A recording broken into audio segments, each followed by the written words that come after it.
Bienvenue dans ce 3e épisode de notre série d'épisodes préparatoires à la masterclass Souveraine. Et dans cet épisode 3, on va parler d'identité financière et de pourquoi notre entreprise finit toujours par rencontrer l'identité de la femme qui porte cette entreprise. Depuis le début de cette série, on a parlé de relations à l'argent, de conditionnement, de croyances invisibles, de ces réflexes qu'on voit pas toujours, mais qui influencent directement notre façon de vendre, notre façon de packager nos offres, de fixer nos tarifs, de demander, de recevoir, notre capacité à investir, à nous rendre visibles, à être clair sur le message qu'on a envie de porter et sur l'entreprise qu'on a envie de porter et notre capacité de décision aussi. Dans le premier épisode, on a commencé à regarder pourquoi la stratégie seule ne suffit pas toujours. On a parlé de pourquoi notre rapport à l'argent influence tout dans notre entreprise, même quand on ne le voit pas, et on est rentré plus en détail dans ce que cette relation à l'argent implique dans le 2e épisode. On a vu que la relation à l'argent, c'est pas un sujet qui est périphérique dans le développement d'une entreprise. Au contraire, c'est le socle, c'est le sujet central, parce que l'argent entre dans toutes les grandes décisions entrepreneuriales. Il est présent dans le quotidien des entrepreneuses et que ce soit les tarifs, que ce soit la création de nos offres, les investissements, soit la visibilité qu'on est prête à assumer, que ce soit notre posture dans notre marketing ou les moments de vente, notre posture quand on est aussi avec nos clients, que ce soit notre capacité à recevoir, à demander, tenir une conversation ou une décision sans s'écrouler à l'intérieur. Aujourd'hui, j'ai envie qu'on aille encore un cran plus loin dans tout ce qu'on a partagé ici. Parce qu'au fond, c'est pas juste notre rapport à l'argent qui influence notre entreprise, c'est l'identité depuis laquelle on opère, depuis laquelle on fonctionne. Et cette identité, notre rapport à l'argent, est un pan de cette identité. C'est l'identité financière. On va creuser ce sujet-là aujourd'hui, on en reparlera très largement dans la masterclass. Je vous partagerai les différents aspects de l'identité entrepreneuriale qu'on a besoin de travailler. Donc, je vous invite vraiment à noter les dates dans votre agenda, noter les dates de la masterclass dès maintenant. Elle aura lieu du 2 au 5 juin. On se retrouvera sur le temps du midi 2. Les horaires exacts peuvent varier un petit peu en fonction des jours. Je vous redonnerai toutes les informations par mail aux personnes inscrites. Donc, si tu es inscrite, tu recevras tous les détails. Si tu n'es pas encore inscrite, le lien pour nous rejoindre est dans la description de cet épisode de mon podcast et sur mon site internet camillegodin.fr/souveraine.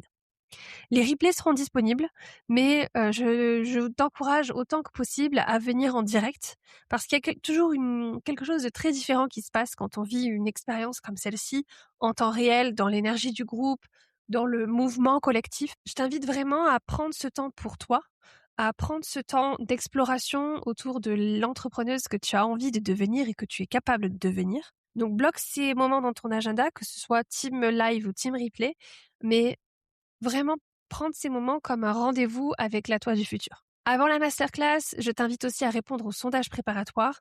Ce sondage, il est très important pour moi parce qu'il va me permettre de comprendre concrètement les femmes qui sont là, où vous en êtes réellement, ce que vous vivez, vos blocages, vos questions, les dynamiques qui reviennent le plus souvent. Je t'invite vraiment à prendre quelques minutes pour y répondre honnêtement. Je lis personnellement chacune des réponses et elles m'aident à rendre cette expérience encore plus humaine, encore plus juste et encore plus alignée avec ce dont chacune a vraiment besoin. Et pour remercier celles qui auront pris le temps de répondre au sondage, elles recevront un bonus spécial avant la masterclass. C'est pas un bonus qui est envoyé automatiquement par une IA ou un système d'automatisation. C'est moi. Derrière tout ça, il y a des humains et une vraie intention, une vraie envie de créer quelque chose de qualitatif, transformateur pour toi. Donc, si tu veux vivre pleinement l'expérience souveraine, le sondage, c'est vraiment la prochaine étape. Si tu me découvres à travers ce podcast, je m'appelle Camille Godin, je suis fondatrice de Boostez-vous, une entreprise que j'ai créée il y a 7 ans maintenant. Et avant d'accompagner les femmes entrepreneuses, j'ai passé pratiquement 10 ans dans la recherche scientifique et le monde de la formation. Je formais les futurs médecins. Et puis, je suis devenue entrepreneuse et ça a été un vrai changement d'identité que j'ai eu besoin de travailler. Et j'ai compris à travers mon propre parcours et à travers les parcours des femmes que j'accompagne, c'est ce que je vois, c'est que une entreprise, elle grandit jamais durablement au-delà de l'identité de la femme qui porte cette entreprise. Et cette identité, c'est pas seulement quelque chose qui est visible, c'est pas juste le titre, c'est pas juste l'expertise, mais c'est la manière dont la femme qui porte l'entreprise se perçoit la façon dont elle décide, la façon dont elle est à l'aise avec l'argent. Hem, c'est un travail que j'ai moi-même traversé à plusieurs reprises quand je me suis lancée dans l'entrepreneuriat, quand je me suis lancée dans le coaching. Hem et là, depuis quelques mois, je sens qu'il y a un nouveau seuil qui est en train de s'ouvrir.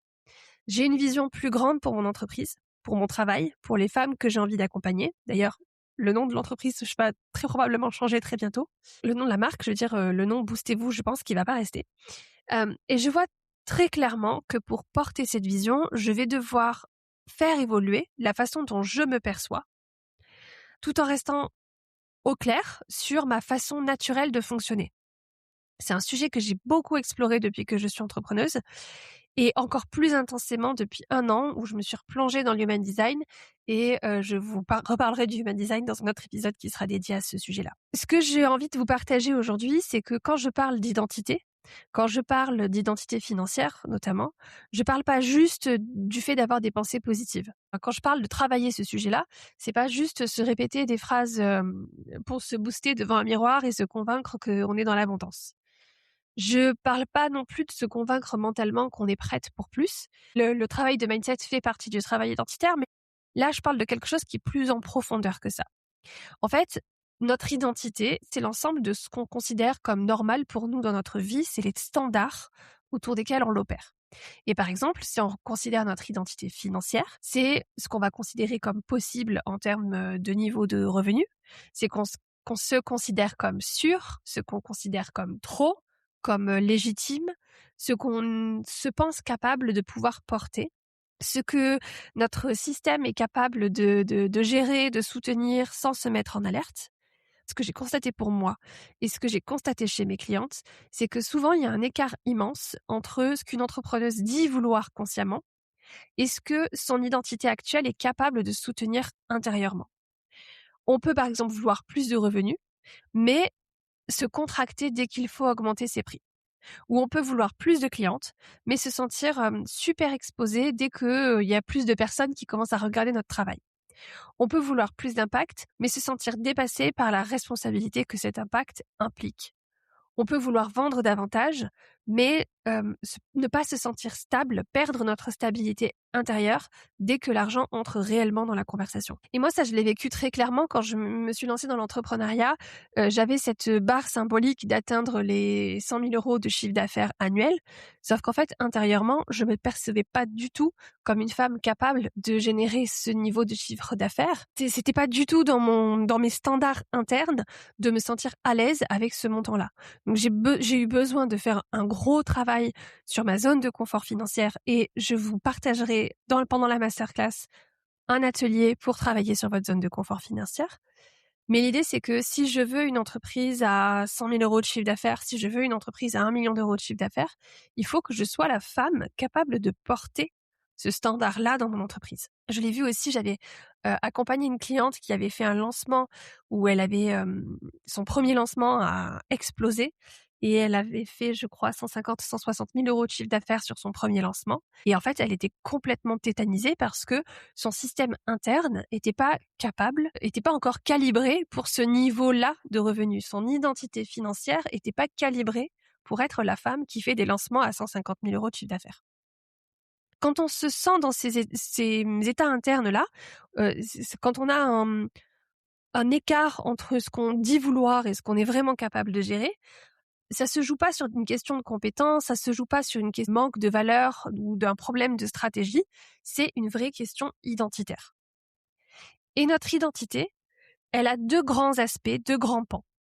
Le premier, c'est la façon dont on se perçoit et le deuxième, c'est la façon dont on fonctionne. Les 2 sont essentiels. Parce que si on va regarder que la façon dont on se perçoit, on risque de rester dans un travail qui est très mental.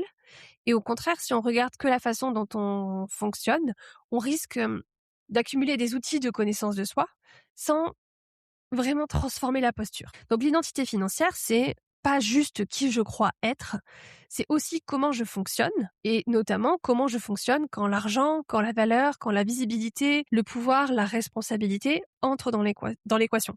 Alors, si on commence par le premier pan, comment on se perçoit? Si je te pose cette question, qui tu es dans ton entreprise? Pas ce que tu fais, pas ton métier, pas ton titre, mais qui tu es intérieurement quand tu diriges ton entreprise. Est-ce que tu te perçois comme une femme capable de créer de l'argent, de créer de la richesse? Est-ce que tu te perçois comme une dirigeante, comme une chef d'entreprise, comme une leader, comme quelqu'un qui peut être rémunéré pour la valeur qu'elle crée, comme une femme qui peut recevoir plus sans culpabiliser, comme une entrepreneur capable de prendre des décisions financières solides? Ou est-ce qu'au fond, il y a encore une partie de toi qui se pense comme une bébé entrepreneuse ou une mompreneur ou une micropreneur? Ah non, moi je suis pas vraiment chef d'entreprise, ou je suis pas encore assez légitime, ou je suis pas faite pour vendre, prendre des décisions, ou je suis pas assez ceci, pas assez structurée, pas assez avancée. Je suis pas le genre de femme qui gagne beaucoup d'argent.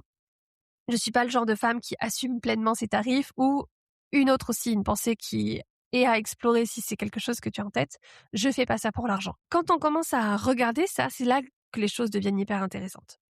Parce que notre entreprise, elle répond pas seulement à des ambitions conscientes, elle répond à notre concept de nous-mêmes, à ce qu'on croit être capable de porter, à ce qu'on va s'autoriser à recevoir et à ce qu'on considère comme normal. Si intérieurement, notre identité, ton identité, mon identité, c'est encore celle d'une femme qui doit prouver pour mériter, qui se dit qu'il faut travailler dur, bah, le risque, ça va être de surdélivrer. Surdélivrer sans être dans la stratégie d'overgiving. On reviendra dessus dans la masterclass, mais il y a une nuance entre je choisis stratégiquement de donner plus à mes clients que ce pourquoi ils ont payé parce que je veux leur faire vivre une expérience incroyable, et je surdélivre parce que je suis pas rassurée et parce que j'ai l'espoir secret que les gens m'aiment. Le résultat peut être le même, l'intention est pas la même. Il y en a un, c'est un mécanisme inconscient, et l'autre, c'est une stratégie entrepreneuriale. Si ton identité, elle est encore celle d'une femme qui pense qu'elle dérange quand elle demande de l'argent, tu vas probablement te retrouver dans des situations où tu sous-tarifies. Si ton identité, c'est celle d'une femme qui croit qu'elle a besoin d'être choisie avant d'oser prendre sa place, tu vas probablement attendre trop longtemps avant d'oser parler, avant d'oser t'exprimer, avant d'oser dire ce que tu fais, avant d'oser de vendre, avant d'oser proposer ton aide. Si ton identité, c'est encore celle d'une femme qui se dit qu'il faut être raisonnable, tu vas probablement pas plafonner dès que ton désir devient plus grand que ce que ton ancien logiciel considère comme acceptable. Et si ton identité, c'est encore celle d'une femme qui a peur de prendre des risques, tu vas probablement avoir du mal à investir pour la croissance de ton entreprise et pour ta croissance à toi en tant que femme et en tant qu'entrepreneuse. Et finalement, c'est comme ça que notre zone de confort financière, elle se construit. Une zone d'inconfort financière, c'est des montants, mais pas seulement. C'est pas juste je suis confortable si j'ai 3 000, 5 000 ou 10 000 euros par mois de salaire. C'est aussi un ensemble de standards internes. Un niveau de revenu, un niveau de chiffre d'affaires, parce que les deux, c'est pas la même chose. Un niveau de visibilité, un niveau d'exposition, un niveau de leadership, un niveau de responsabilité, un niveau de décision, un niveau de réception. Et tant que on reste dans notre zone de confort, notre système, il sait fonctionner. Il connaît les règles. Même si cette zone, c'est pas exactement ce qu'on veut, même si cette zone, elle est instable et inconfortable et frustrante, elle est connue. Et pour notre système interne, ce qui est connu, ça semble plus sûr que ce qui est désirable. Je vais te partager ici un exemple. Quand j'ai commencé à entreprendre, je venais pas d'un environnement où l'argent était associé à la puissance, à la liberté, au choix, à la création. Je viens d'une famille de fonctionnaires, et l'argent, c'était plutôt quelque chose de sérieux, il y avait un côté méfiance, prudence, suspicion autour de l'argent. Et j'ai grandi avec cette idée implicite que l'argent, c'était un truc qui devait rester raisonnable, qu'il fallait être sérieuse, qu'il fallait pas trop prendre de risques, ne pas vouloir plus, ne pas trop demander, ne pas trop parler d'argent. Et quand on construit une entreprise avec ce logiciel-là en arrière-plan, c'est pas toujours super visible immédiatement, hein. En surface, moi j'avais l'impression que je travaillais sur mes offres, je travaillais sur mon marketing, je travaillais sur mes tarifs. Mais en fait, ce qui se passait, c'est qu'à l'intérieur, j'étais en train d'être un peu en conflit avec une ancienne identité. Une identité qui me disait ne va pas trop loin, ne demande pas trop, reste acceptable, reste raisonnable. Si tu gagnes trop, ça va être suspect. Un état d'esprit de méfiance autour de l'argent. Et c'est là où j'ai eu besoin de faire ce travail sur ma zone de confort financière parce que C'était pas juste une question de: «OK, je me fixe un objectif», c'était: «Est-ce que je suis capable de réellement porter l'objectif que je me pose? Est-ce que mon système interne me permet d'aller chercher cet objectif que je me suis fixé?» Et dès qu'on commence à toucher à un autre niveau, ça va, moi, ce que j'ai vu chez moi et probablement que vous allez vous reconnaître là-dedans, c'est que dès que j'essayais de sortir de cette identité qui était la mienne, il y avait des vieux réflexes, des vieux mécanismes qui se mettaient en route, de la procrastination, du doute, une instabilité, stratégique et décisionnelle. Je changeais d'offre tout le temps, hem, une instabilité dans mon marketing, je refaisais mon branding, toutes les 2 secondes. Je revoyais mes stratégies tous les 3 tous les 3 semaines. J'avais tendance à ne pas relancer, tendance à ne pas oser vendre, hem et me dire que c'était jamais le bon moment et j'étais beaucoup dans l'intellectualisation et la dispersion. Donc en surface, au départ, je me suis dit: «Bah, je suis pas assez organisée» ou «Je suis pas bonne en marketing» ou «Je sais pas vendre» ou «J'ai pas assez de clarté» et cetera. Alors qu'en fait, le vrai travail, il était plus en profondeur. C'était que mon identité du moment, elle était en conflit avec, l'expansion que j'avais envie d'avoir.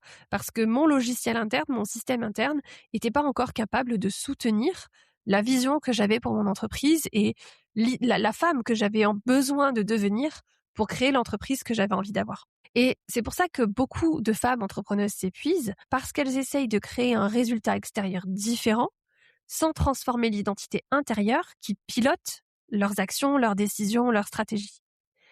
Elles essayent d'avoir plus en faisant plus, mais sans devenir la femme capable de porter plus.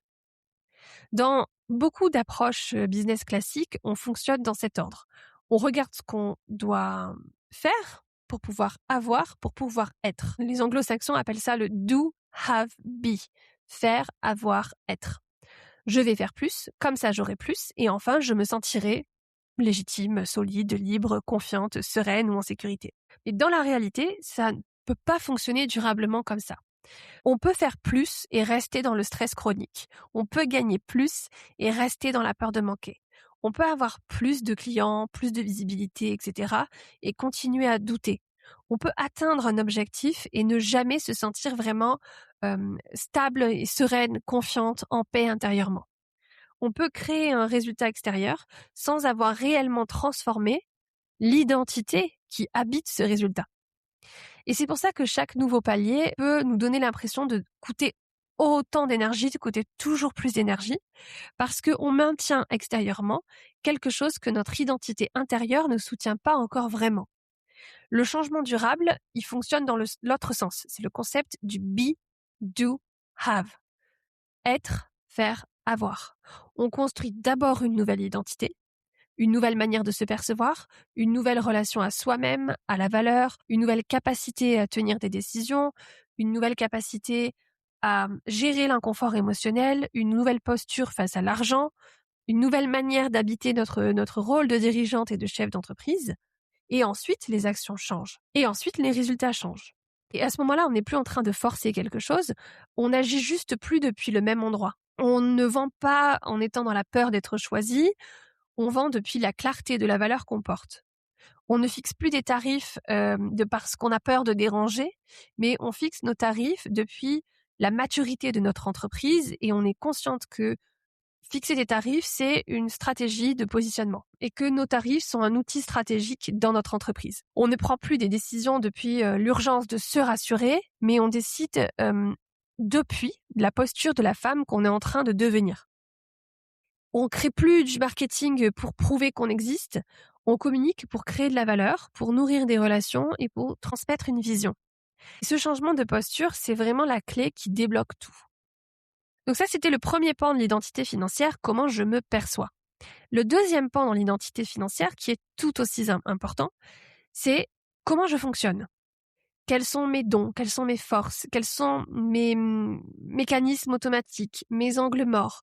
Ma manière naturelle de prendre une décision, de créer de la valeur, de vendre, la façon dont j'entre en relation avec les autres, ma façon de tenir mes actions, la façon dont mon moteur énergétique, ma façon de recevoir.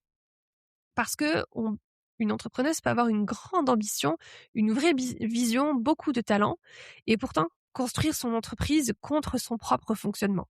Moi, ça, c'est des choses que je vois tout le temps avec mes clientes en coaching. Elles vont copier des modèles qui respectent pas leur énergie. Elles vont forcer des stratégies qui sont pas faites pour elles. Elles essaient de vendre comme quelqu'un d'autre. Elles essaient de communiquer comme quelqu'un d'autre. Et elles essaient de structurer leur entreprise selon des règles qu'elles n'ont jamais vraiment questionnées. Et petit à petit, souvent ce qui se passe, c'est qu'elles finissent par croire qu'elles manquent de discipline, qu'elles manquent de volonté, qu'elles sont pas assez régulières, pas assez constantes, pas assez ceci, pas assez cela. Alors qu'en réalité, ce que je vois moi tout le temps, c'est que ce sont des femmes qui essayent de réussir dans un système qui ne respecte pas leur manière naturelle de fonctionner. Et pour faire ce travail-là, dans mes accompagnements de coaching, moi j'utilise 2 portes d'entrée, les archétypes financiers, qui permettent d'observer comment on opère actuellement avec l'argent, et c'est fascinant parce que notre façon de fonctionner avec l'argent, ça révèle notre façon de fonctionner avec la vie. Ça révèle nos forces, révèle nos réflexes, nos mécanismes de protection, les tensions internes qu'on peut avoir, nos angles morts. Donc ça, c'est un des premiers outils que j'utilise et je vous en parlerai plus en détail dans un épisode de cette série de podcasts et surtout pendant la masterclass. D'ailleurs, si vous l'avez pas encore fait, je vous invite à passer votre diagnostic de souveraineté financière pour découvrir votre personnalité financière et vos archétypes financiers. Le lien est en description de cet épisode de podcast et vous retrouverez sur mon site internet camillegodin.fr/diagnostic. Le deuxième outil que j'utilise, qui permet d'ouvrir une autre lecture, c'est le Human Design. Le Human Design, c'est la science de la différenciation et il nous donne des informations hyper précises sur notre mode de fonctionnement en termes d'énergie, sur nos stratégies de prise de décision, la façon dont on rentre en relation de façon naturelle, notre façon naturelle de nous exprimer, de nous rendre visibles, de vendre.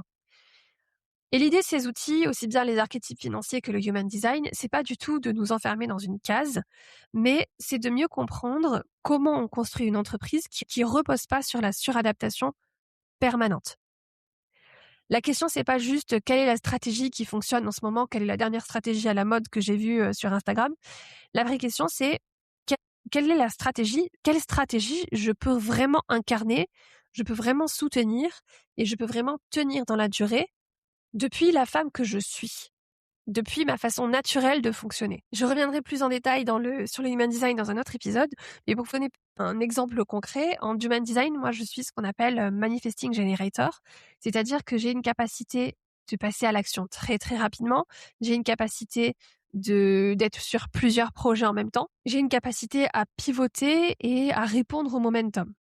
Au début de mon aventure entrepreneuriale, je percevais ça comme un défaut en me disant que j'étais pas assez disciplinée, que j'arrivais pas à tenir une stratégie sur le long terme, que je m'ennuyais trop vite, que j'avais envie de cramer mon business tous les 15 jours. Et en fait, c'est en ayant conscience de ce mode de fonctionnement, je peux en faire une force dans mon entreprise, dans le choix des stratégies que je mets en place, dans le choix de la structure de mes offres, dans le choix de la façon dont je markete mon entreprise, dans la façon dont je vends.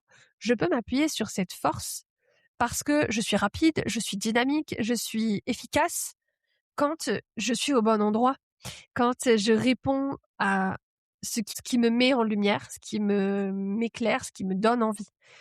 Par contre, à partir du moment où je suis plus dans le flow, où je suis plus, je force quelque chose, alors là, j'ai tout qui s'arrête, il y a plus rien qui fonctionne et ça me coupe complètement de ma créativité, ça me coupe de mon élan et ça se ressent même dans mon énergie et je peux, en ayant travaillé sur mon Human Design, maintenant j'ai pris conscience que quand je suis dans cette énergie de forcing, je peux avoir une aura qui est plus répulsive qu'attractive.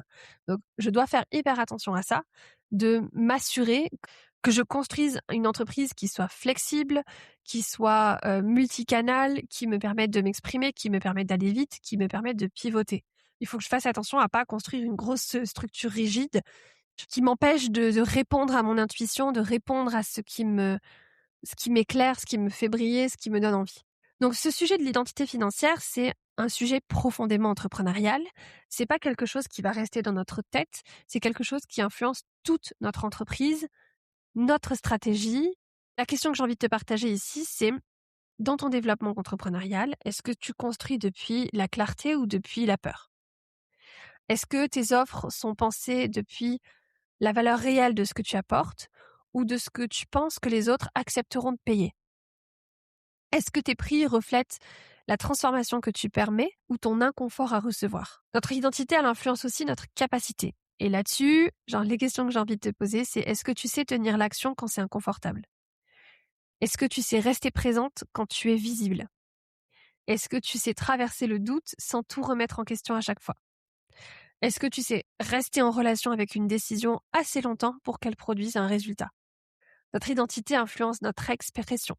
Donc, est-ce que tu oses dire ce que tu vois vraiment, ce que tu crois, tes convictions?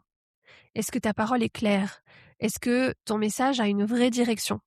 Est-ce que tu communiques pour remplir l'espace ou pour créer de la valeur? Est-ce que tu sais rester présente dans les conversations difficiles? Et c'est là qu'on revient à quelque chose de très simple. Une entreprise, au fond, c'est des humains qui servent des humains. Une entreprise, c'est une structure qui crée de la valeur pour des êtres humains. C'est tout. Avant les stratégies complexes, les funnels, les hacks, les tendances, etc., il y a cette vérité simple. Une entreprise, c'est des humains qui servent des humains. Une entreprise, elle aide des personnes à résoudre un problème, à répondre à un besoin, à améliorer quelque chose dans leur vie à travers un service ou un produit. Et cette valeur circule finalement dans 3 grands axes, dans 3 grands espaces de l'entreprise. Le marketing, c'est comment tu crées de la valeur avant que les personnes deviennent tes clientes. La vente, comment tu accompagnes la décision d'achat. Et le delivery, le service, comment tu délivres la transformation une fois que la personne a choisi de travailler avec toi. Et dans chacun de ces espaces, on reviendra un petit peu plus en détail sur chacun de ces espaces, à la fois dans l'épisode de podcast et dans la masterclass. Mais dans chacun de ces espaces, notre identité financière, elle est activée.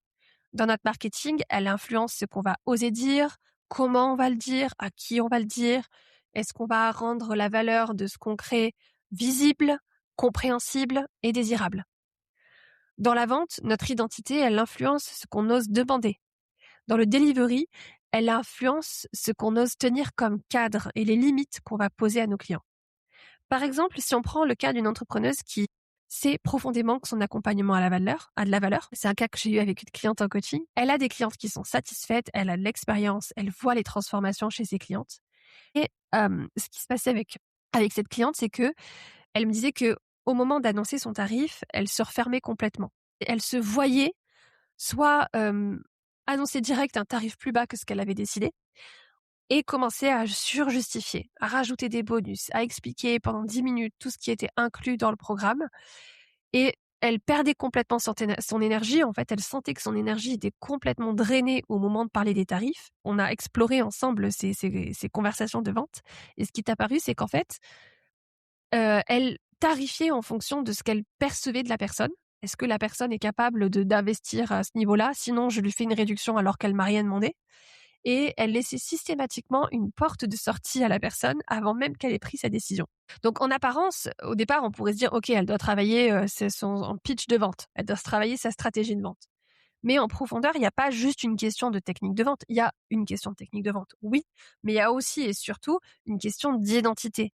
Dans son cas, c'était une identité financière qui n'était pas encore totalement stable dans sa capacité à demander et à recevoir. Et tant que cette identité, elle changeait pas, cette femme, elle peut apprendre toutes les méthodes de vente du monde. Il y a son corps qui va continuer à se contracter au moment exact où elle doit tenir sa valeur, où elle doit expliquer sa valeur, où elle doit la rendre visible et où elle doit accompagner son client dans la décision. C'est pas juste un sujet intérieur, tout ça. C'est pas juste un sujet de développement personnel qu'on va appliquer au business. C'est une base entrepreneuriale. Encore une fois, une entreprise finit toujours par révéler l'identité de la femme qui la dirige, en termes de standards, en termes de maturité, en termes de limites, en termes de capacité à décider, de capacité à poser un cadre clair, capacité à demander, à recevoir, à investir, à porter plus sans se diluer sous la pression. Et c'est exactement ça qu'on va explorer pendant la masterclass souveraine. L'idée, c'est pas de vous dire qu'il suffit de changer de pensée pour créer un autre niveau de revenu. C'est pas une version magique de l'argent que j'ai envie de partager, mais au contraire, regardez avec lucidité ce qui influence réellement ta posture financière. Quelle est ta zone de confort financière actuelle? Quels sont les plafonds invisibles qui se rejouent dans tes décisions? Qu'est-ce qui se contracte quand tu veux vendre, quand tu veux recevoir, quand tu veux augmenter tes tarifs ou porter plus de visibilité? Et depuis quelle identité est-ce que tu es en train de construire ton entreprise? Et quelle femme doit maintenant prendre plus de place pour que ton entreprise puisse devenir plus claire, plus stable, plus rentable, plus souveraine et plus épanouissante? Parce que le sujet, c'est pas de créer plus. Le vrai, le cœur de tout ça, c'est de devenir la femme capable de porter ce qu'elle dit vouloir, sans s'épuiser, sans s'écrouler sous la pression, sans se trahir ou se suradapter, en sortant de ce schéma où on empile une stratégie sur une identité qui n'a pas encore changé. Une entreprise solide, elle repose pas seulement sur une bonne stratégie, elle repose sur une femme capable de porter cette stratégie. Une femme capable de tenir ses décisions, sa vision, son cadre. Dans le prochain épisode, on va aller élargir encore la perspective parce que ce changement, il n'est pas juste individuel, il raconte aussi quelque chose de plus grand, quelque chose qui est en train de changer dans notre manière collective de concevoir l'entrepreneuriat. On entre dans une nouvelle ère, une ère où les femmes entrepreneuses ne peuvent plus se contenter d'apprendre à faire plus, mais elles doivent apprendre à diriger, à l'idée autrement. Je te laisse avec ça. Je te rappelle de t'inscrire à la masterclass qui aura lieu du 2 au 5 juin si ce n'est pas encore fait. Le lien pour t'inscrire est en description de cet épisode de podcast. Réserve le créneau du déjeuner pendant ces 4 jours ou prévois un moment pour regarder les replays si tu es team replay. Tu peux aussi répondre au questionnaire, répondre au sondage de préparation de cette masterclass pour recevoir ton bonus spécial que j'ai créé pour cette occasion. On se retrouve pour l'épisode 4 de notre série Souveraine, l'entrepreneuse de la nouvelle ère.